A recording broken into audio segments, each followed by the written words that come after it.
empezar a grabar. Si se llega a cortar porque tenemos una sesión de 40 minutos, pues volvemos a entrar a la misma liga y ya y ahí inmediatamente les doy acceso. Pero la intención es que yo creo que tengamos a más tardar una sesión de 1 hora. La verdad, esta es la primera vez que voy a hacer algo así. Ya he dado clases presenciales de cine. Yo, bueno, como ya saben la mayoría de ustedes, pues yo me dedico a los medios audiovisuales. Tengo ya un negocio de 10 años.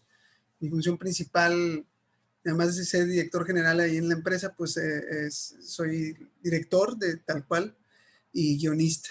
Entonces, ¿qué tiene que ver todo esto? Además de que pues soy un católico, pues no voy a decir promedio porque pues hay mucho católico pues de menú. Creo que soy un poquito más entregado. Aquí Jesús y Anita, su esposa, pues bueno, los conozco a ellos, a su familia, sus papás, todo, que son unos católicos muy entregados, y Ivonne también. Entonces, los demás no tengo el gusto de conocerlos, pero creo que los que estamos aquí ahorita, pues tenemos o queremos informarnos, pues sí, tal vez por curiosidad, pero principalmente para entender qué es lo que está pasando en nuestro país. Entonces, ¿cómo me llegué a estas cosas?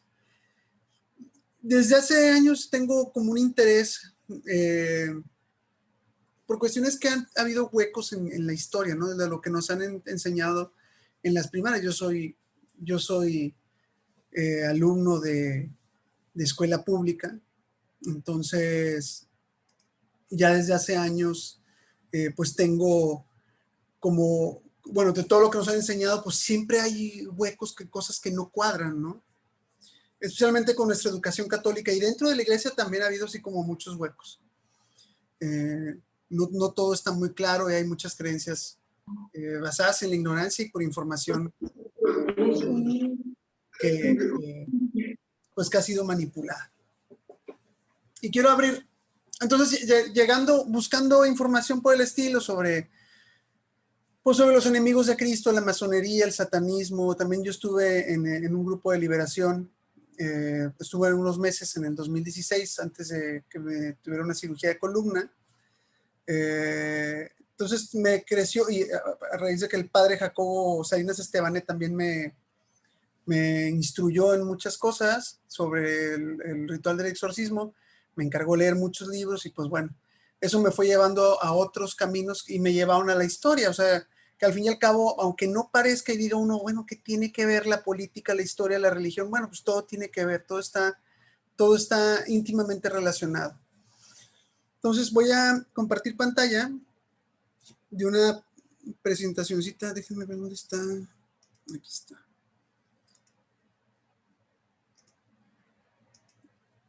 Es la primera vez que doy una clase de historia, ¿eh? Entonces lo hago con mucho cariño, mucho cariño a mi maestro, el doctor Juan Abascal Carranza, que por medio de estos, que por él he aprendido todas estas cosas. Y él, en su afán de contar la verdad, pues creó un grupo numeroso, como somos como unas 150 personas que tomamos cada viernes desde el año pasado clases de historia con él. Entonces, obviamente a él, sus maestros han sido grandes personajes de nuestra nación, como don José Vasconcelos o gente como su abuelo. Muchas veces no me acuerdo de nombres de las personas y me van a disculpar, pero voy a tratar de ser lo más fiel. Pero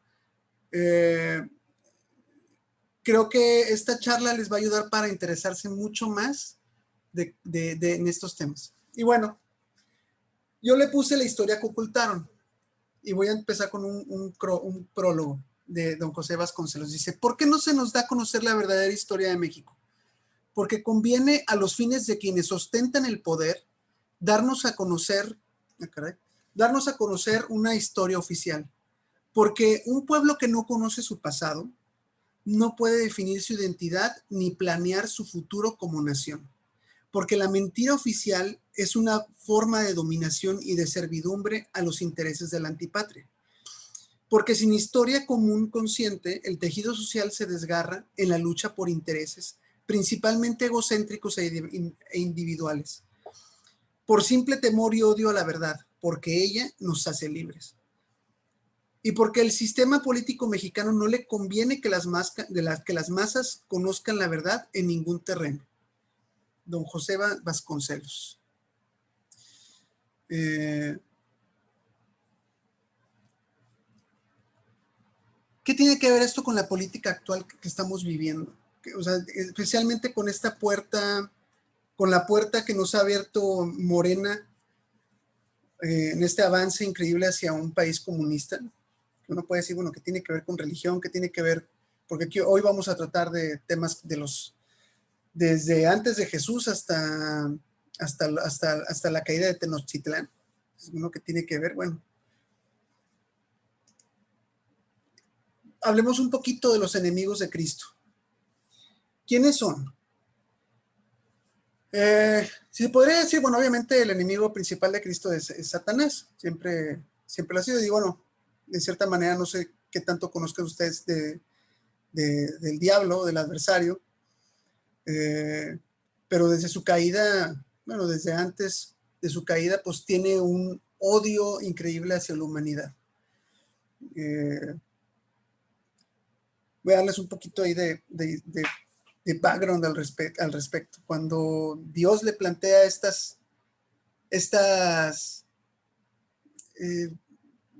pues estos planes que tiene para la creación, que le dice, bueno, primero quiero que sepas que yo, Dios, pues voy a formar a un ser que va a ser imagen y semejanza mía, ¿no? Entonces, pues a Luzbel, que era la criatura más hermosa de toda la creación, de la más bella que Dios haya creado, la más inteligente que Dios haya creado, pues a él no le pareció, ¿no? Y dijo, no tiene sentido lo que me estás hablando, tú eres Dios, no tiene ningún sentido por ningún lado que tú te quieras rebajar hacia una criatura, pero bueno, te la paso. Después de ello, le dijo, bueno, el siguiente paso de mi plan es, yo voy a hacer a mi hijo, lo voy a hacer un hombre. Lo voy a hacer anonadar y hacerlo un hombre, ¿no? Entonces dice, pero no, o sea, a ver, o sea, ya de por sí quieres hacer una criatura inferior a tu imagen y semejanza, y ahora quieres hacer a tu hijo un hombre. Y además, déjame, te complemento, que lo van a matar, o sea, lo van a maltratar y lo van a matar. No, ¿cómo es posible que tú quieras que el hombre sea siendo un ser tan imperfecto, van a matarlo a tu hijo? ¿Cómo va a ser posible? Y como tercera etapa de mi plan, me dice nuestro Señor, nuestro Papá Dios, le dice a Luzbel, su madre va a ser la reina de toda la creación. No, pues aquello explotó en una locura, ¿no? Ya así de por sí, de las primeras etapas, Satanás ya estaba tratando de convencer voy a parar tantito la presentación. Ya estaba tratando de convencer a los demás ángeles para que no hicieran caso. Oye, ¿cómo es posible? Dios está perdiendo la cordura. Ya no es posible que lo podamos seguir. Y entonces ahí entra la gran batalla del cielo, la cual San Miguel Arcángel, muy victoriosa. Pues esa batalla no es de espadas, porque los ángeles son espíritu. Y es una batalla intelectual. Y entonces, pues lo que se decide al final es, o te quedas conmigo o vete, o sea, porque Dios en su infinito amor, pues Él no va a destruir a su creación y Dios en su infinito amor ama a Satanás porque su creación es su hijo, al fin y al cabo, y todos los ángeles caídos son sus hijos. Entonces lo que pasó es que Satanás y todos los ángeles que ya no quisieron saber nada de Dios, pues se fueron. De ahí viene, bueno, como ustedes saben, pues en el Génesis, como cómo Satanás engaña a, a Eva y a Adán, y de ahí pues toda una bola de sucesos pues que no nos han sido favorecidos, no nos ha favorecido en nada. Voy a regresar otra vez a la presentación. Si quieren pararme en algún momento una pregunta o algo, adelante, ¿eh? Si no, pues las dejamos al final. Esta es una pequeña cronología de lo que quiero hablar el día de hoy. Y si se fijan, empezamos por Herodes. Porque de esa manera es como se puede entender quiénes son los enemigos en la tierra de Cristo. Y de Dios, de Cristo, de nuestra madre y de la iglesia. Y obviamente también enemigos de los estados legítimos y del hombre por lo tanto. Entonces, Herodes el Grande, pues ya todos se deben de acordar, es aquel rey judío que, pues que durante la invasión que tenía Roma, pues él tenía, era como ese enlace que tenía el pueblo, el gobierno romano con el pueblo judío, y bueno, al fin y al cabo, pues era rey, ¿no? Entonces, pues tenía mucho poder, tenía mucha influencia. Y pues si ya de las profecías de todos los profetas del Viejo Testamento, pues él no quería soltar el poder, porque si en algún momento se enteró a través de las profecías de que Cristo iba a venir, luego lo vino a reafirmar la llegada de los Reyes Magos, y fue cuando él lo manda a buscar, ¿no? Manda a buscar a Cristo. Total, él ellos no le dan su paradero, y conocemos la matanza de los inocentes, ¿no? Y quiero mostrarles este clip. Sí, voy a compartir otra vez pantalla. Quiero mostrarles este clip. Sí, Rita, adelante. Bueno, ya se fue Rita. Quiero mostrarles este clip de aquella serie viejísima que era Jesús de Nazaret, pero yo la vi y es súper rica para entender a Herodes. Permítanme tantito.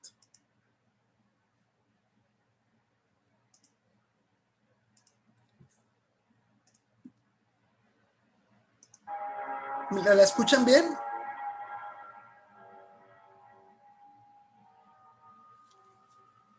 ¿Ya han vuelto a cruzar mi frontera? Sí, majestad. Sí, majestad.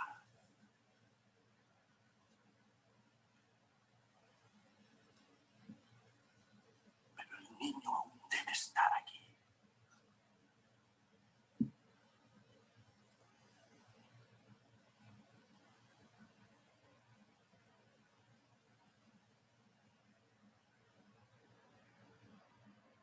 Matad a todos los niños varones menores de 1 año.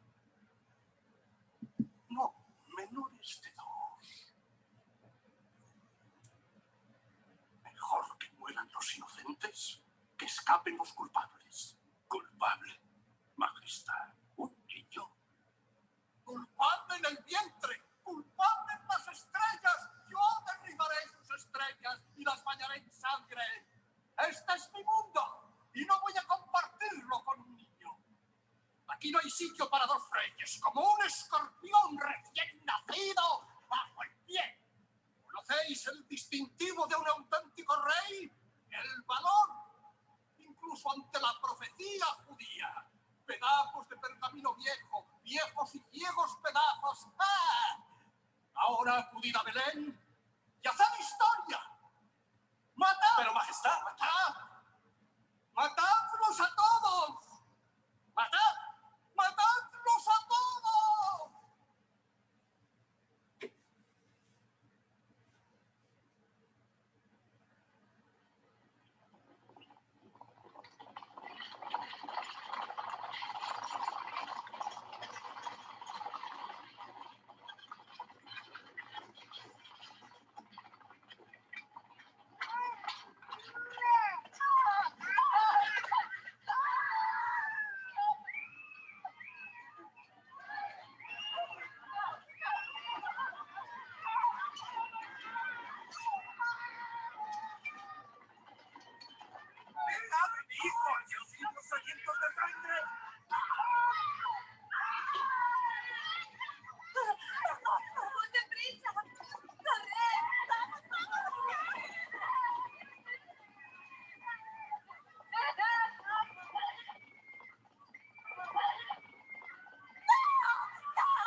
aquello que dijo el profeta Jeremías. En Rama se oyó alguna voz, lamentos, llantos y muchísimo dolor. Raquel llorando por sus hijos y no encuentra consuelo porque ellos ya no están.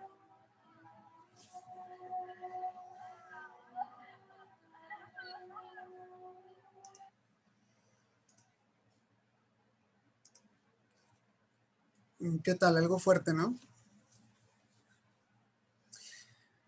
Bueno,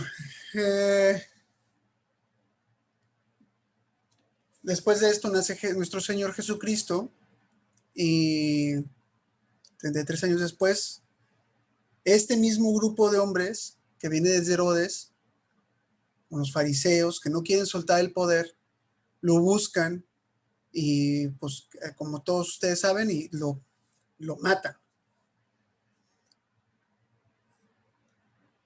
A partir de entonces, pues obviamente el cristianismo creció y fue creciendo exponencialmente en el mundo, porque pues era la palabra del Dios verdadero, ¿no? Y cómo no se iba a expandir tan fuerte en nuestro planeta, porque habiendo civilizaciones que no lo conocían o que creían en otros dioses, ellos encontraron en él al verdadero Dios. Bueno, yo no les voy a platicar más de eso porque ustedes lo conocen. Entonces, de ahí de la crucifixión, vamos a pasarnos a la Mesoamérica precortesiana, ¿no? Hay un paréntesis. Esos enemigos de Cristo siguen estando. Tal vez en algún momento de la historia no fueron tantos. Ahorita, pues son los sionistas, son ese grupo, no los judíos, no los confundamos, los judíos, el pueblo judío de a pie, ese no tiene nada que ver. Muchos de ellos creen en nuestro Señor incluso, y siguen con sus tradiciones. Otros pues se quedaron esperándolo, pero no tiene nada que ver el sionismo, porque el sionismo, ¿qué pasa con ellos? Ellos, como se quedaron con esta idea de que Dios les entregaba a ellos todo. Entonces, esa es la concepción que ellos tienen. Todo les pertenece, todo en el mundo y en la creación les pertenece a ellos y a nadie más. Inclusive ni a Cristo, ¿no? Y bueno, entonces nos vamos a la Mesoamérica precortesiana. ¿Qué tenemos ahí en nuestro país, en nuestro territorio? En nuestro territorio tenemos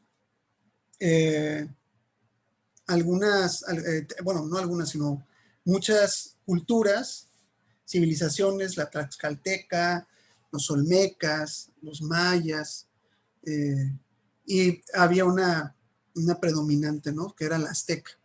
Los mayas ya habían desaparecido hace mucho tiempo, antes de que llegaran los españoles. Más ahora sí, y con certeza me atrevo a decir que la cultura maya sí era un imperio, era único que sí era un imperio, sí era una cultura, y era una cultura muy rica. Y no nada más porque yo sea medio yucateco, ¿no? Pero lo es. O sea, a comparación de las demás culturas que tuvimos en el país, pues no tienen. Pero ¿cuál es la gran diferencia con la azteca? La azteca no es una cultura, es una anticultura o una contracultura. ¿Por qué?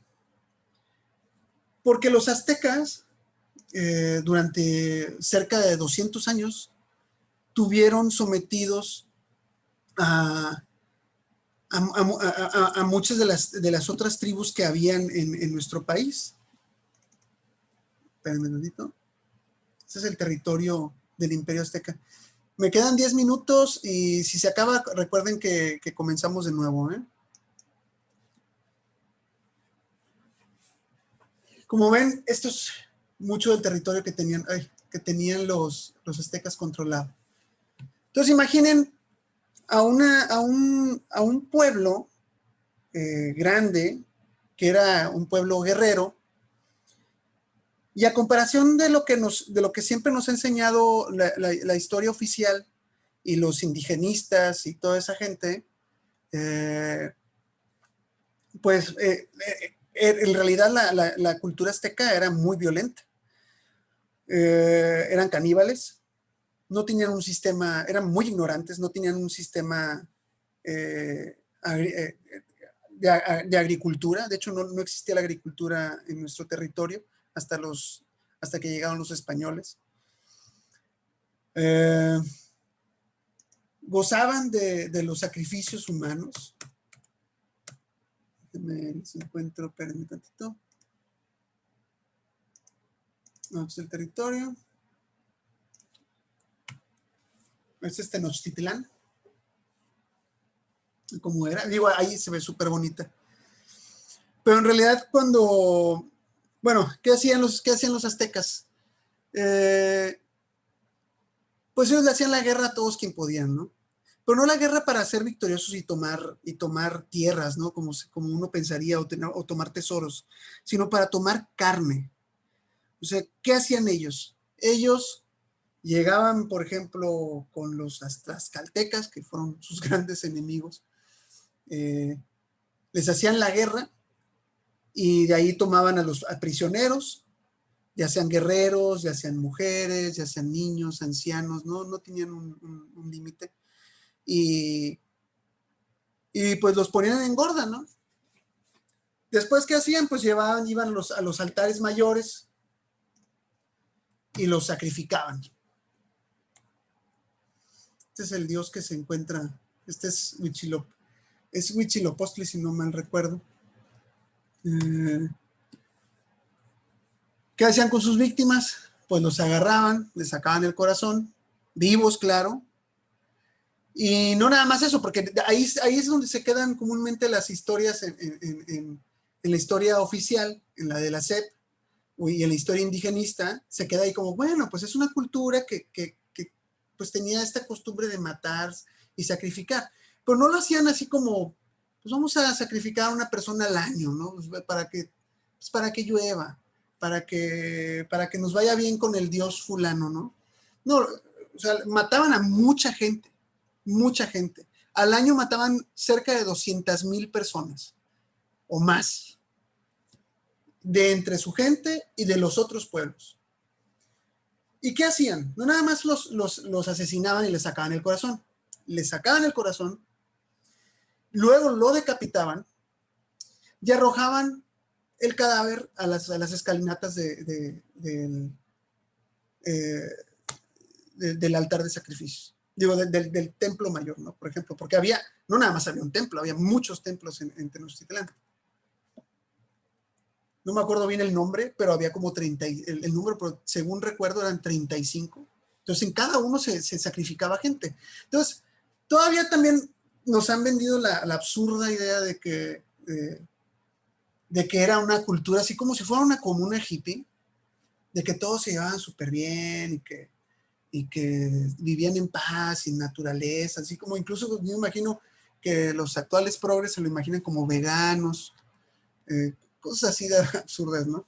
Bueno, las carnitas vienen de ellos, obviamente se hicieron por carne humana, porque si no había agricultura, tampoco había ganadería, no había vacas en México, si había cerdos, había una jabalí muy poco, o venado, que por ejemplo en la gastronomía maya era muy común. No sé si en esas áreas había, me imagino que sí, pero muy poco, no para abastecer de comida a una ciudad que tenía 1,000,000 de habitantes, o 1,000,000 y cacho de habitantes, más los alrededores, ¿no?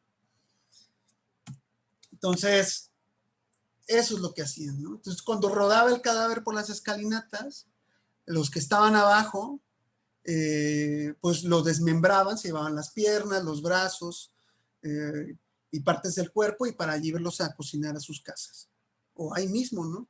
Y era un baño de sangre. ¿Qué hacían con la sangre? Porque aparte de sacar el corazón, el sacerdote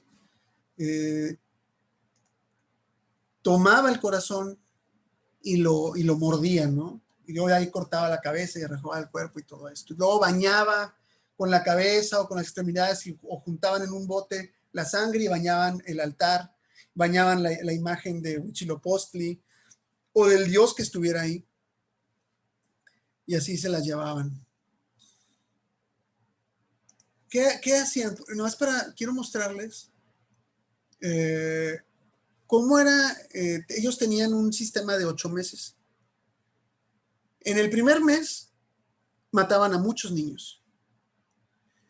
En el segundo mes mataban y desollaban a muchos esclavos y cautivos. En el tercer mes mataban a muchos niños y se desnudaban y los traían vestidos los pellejos de los muertos sobre ellos mismos. Lo que habían desollado el mes pasado, claro. El cuarto mes se venían haciendo, como venían haciendo desde el primer mes, seguían matando niños. Estos niños no nada más eran niños de otras tribus, de otros pueblos, eran también niños de ahí mismo.